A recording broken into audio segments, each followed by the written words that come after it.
my name is Nicole and I'm 23 years old.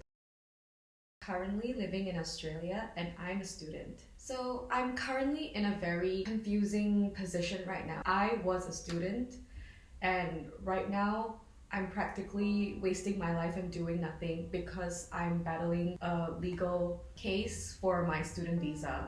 I have been taking a break from studying for almost 2 years right now, and it is completely a waste of my time for waiting for such a long time. Right now, with the whole legal situation, my mental health has just been deteriorating, not only been affecting me but also the loved ones around me. After COVID was getting slightly better, I finally found something that really made me emotionally happier, stable. Don't know how to put this, but I now have an obsession with having kids. People might think this is a very obscene amount, but I actually have 12 kids right now. Having these kids around me feels like I have all my loved ones right next to me. They give me the utmost comfortable vibes. I'll be introducing to you guys all of my kids. Come here, Camila. Mommy loves you. Mommy's always here for you. So here are my kids.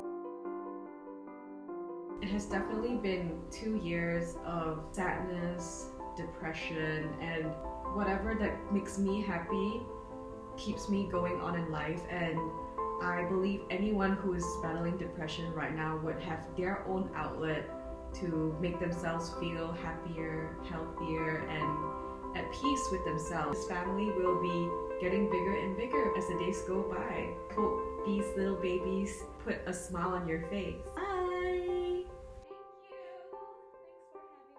Thanks for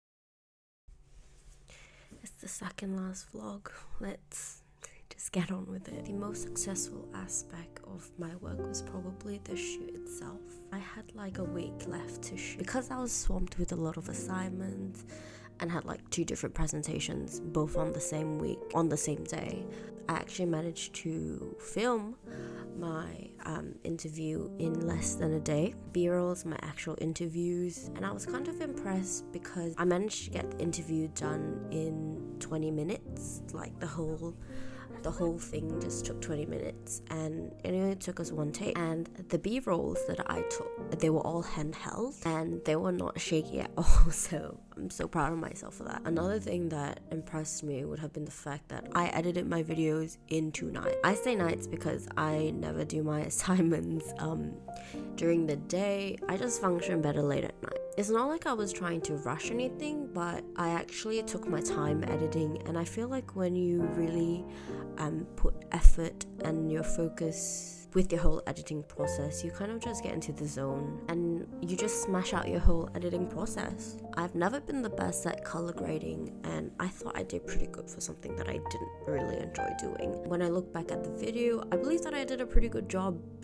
matching up the colors with my different angles. One of the most problematic aspects would be looking for an actual talent to shoot. I think I asked about 3 to 4 people to be part of my interview. The first person, who was a close friend of mine, who was camera shy and had 0 time for me, he was just really busy, and I sent 2 other emails out to like small YouTube channels that I follow who live here in Melbourne, and I never got a response. But I was really praying and hoping that I could get either one of them, because I really loved the topic that was related to them. It was about designer bags. Getting the talent is probably the most important thing because it kind of leads you into the direction of what you want your videos to be on. I just had trouble looking, but I found an amazing talent, and I was really happy with the outcome. I also don't know if any other classmates had the same problem as me, but I updated my Premiere Pro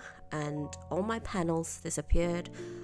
It just kept freezing. Like it felt like I was starting fresh again using Premiere Pro.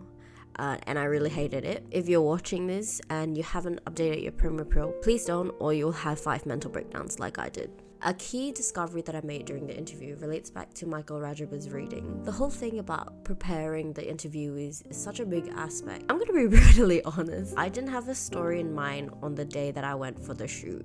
When I got to my friend's place, I just took out my computer, sat down with her, and was like, okay, we need to discuss on what story you're gonna tell. It's not like we didn't know what story she was gonna tell, it was more like how she was gonna talk about it. I didn't want the outcome to be basic. I kind of wanted it to end like on a happy, kind of quirky, lighter note on a serious topic. So we got writing together. I gave her my questions. She thought of how to respond to it, and we just got to work. Few rehearsal interviews before actually pressing record, and I feel like the relationship there got a bit more professional than it's just, oh, this is my friend, we can just chill and YOLO everything.